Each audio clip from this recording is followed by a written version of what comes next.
안녕하세요. CDU 청담 성형외과 피부과 원장 양동준. 김선희 이사입니다. 원장님, 사실 성형수술에서 가장 두렵고 겁나는 건 부작용이잖아요. 그렇죠. 많은 분들이 성형수술을 고민하시는 이유도 사실 부작용 때문일 거라고 생각해요. 그런데 물론 모든 부작용은 다 일어나서는 안 되겠지만 제가 여자로서 생각했을 때 여기만큼은 부작용이 없었으면 좋겠다라고 생각하는 부분이 있거든요.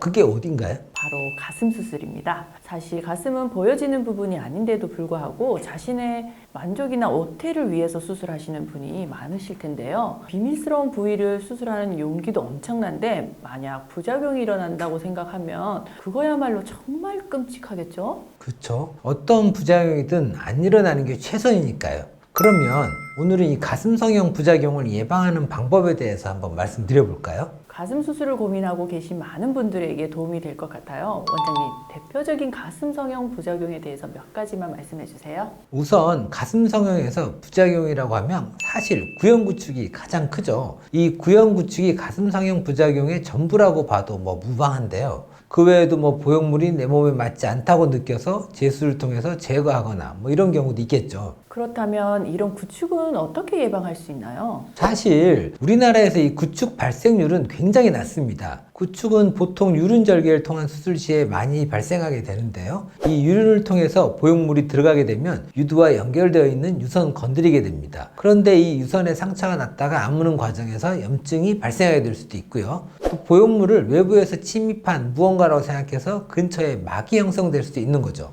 또한 유선을 통해서 세균 감염이 일어나서 유선염도 생길 수 있고요. 그렇다면 유륜절개법으로 수술하지 않으면 구형구축을 피할 수 있나요? 꼭 그렇지는 않습니다. 결국 세균 감염이 구축의 주된 원인인데요. 겨드랑이 절개법으로 진행을 하든 가슴 밑선으로 하든 결국 절개를 할 수밖에 없기 때문에 절개 부위 통해서 세균이 들어가게 되면 구축이 발생할 수 있습니다. 또한 제대로 소독을 진행하지 않은 기구 사용하면 세균 감염을 일으킬 수도 있겠죠. 그리고 수술 후에 혈종이 차는 것을 막아주는 것도 되게 중요한데요. 이 피막이 형성될 가능성이 있기 때문입니다. 이를 막아주기 위해서는 박리할 때 내시경 사용해서 혈관을 충분히 지혈한 후에 보형물을 삽입해주면 혈종이 차는 것을 막아줄 수 있습니다. 결국 이 세균이 감염되지 않게 하는 것이 가장 중요합니다.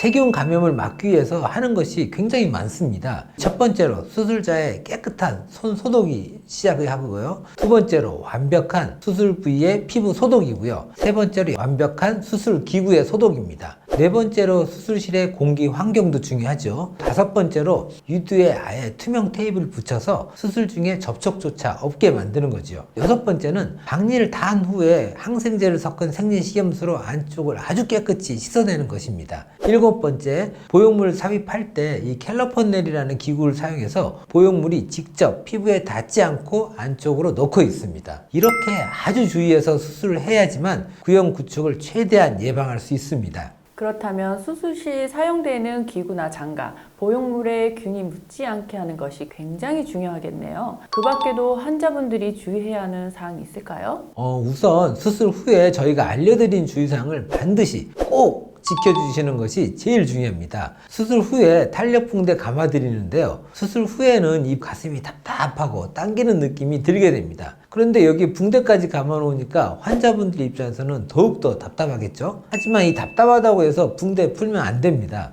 가슴이 답답한 느낌은 시간이 지나면서 자연스럽게 회복되는데요. 이때 붕대 푸신다면 가슴이 모양 잡기도 힘들고 세균에 감염될 확률도 커집니다. 또한 또 살이 아물면서 수술한 부위가 가렵다고 또 긁는 분들도 계실 수 있는데요. 수술 부위 긁는 것만큼 위험한 행동은 없겠죠. 실밥은 개인마다 편차가 있지만 보통 수술 후에 7일째 제거하게 되는데요. 샤워는 실밥 제거한 후 2, 3일 후에 가능합니다. 그동안 조금 찝찝하고 답답하시겠지만 물이 닿게 되면 세균에 감염될 수 있으니 조심해 주시는 것이 좋습니다. 그리고 제일 중요한 부분이죠. 술, 담배. 4주 동안은 참아주셔야 합니다. 만약 금연금주를 못하시겠다면 수술은 금연금주가 가능하시거나 어느 정도 의지가 생기셨을 때 하시는 것이 좋습니다. 술과 담배는 염증을 일으킬 수 있고 회복을 더디게 하기 때문에 특히 가슴수술과 같이 세균 감염에 치명적인 수술을 하실 때에는 꼭 참아주셔야 합니다. 이런 부분을 주의해 주신다면 수술 후에 생기는 구형 구축에서는 한시름 놓을 수 있습니다. 역시 주의사항이 가장 중요하네요.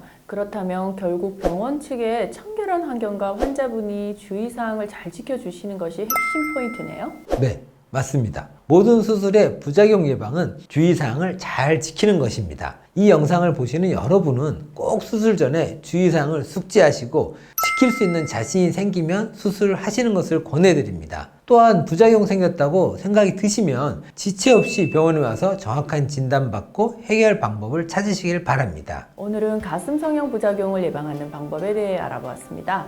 모두 주의사항을 잘 지키시고 예쁜 가슴 만드셨으면 좋겠습니다. 가슴 성형 부작용에 관련해서 문의할 사항 있으신 분들은 영상에 댓글을 달아주시거나 저희 CDU 청담의 성형외과 피부과로 문의 주시면 친절하게 답변 도와드리겠습니다. 지금까지 CDU 청담의 성형외과 피부과 양동준 원장, 김선희 이사였습니다. 이 영상이 도움이 되셨다면 좋아요, 구독 꾹 눌러주세요.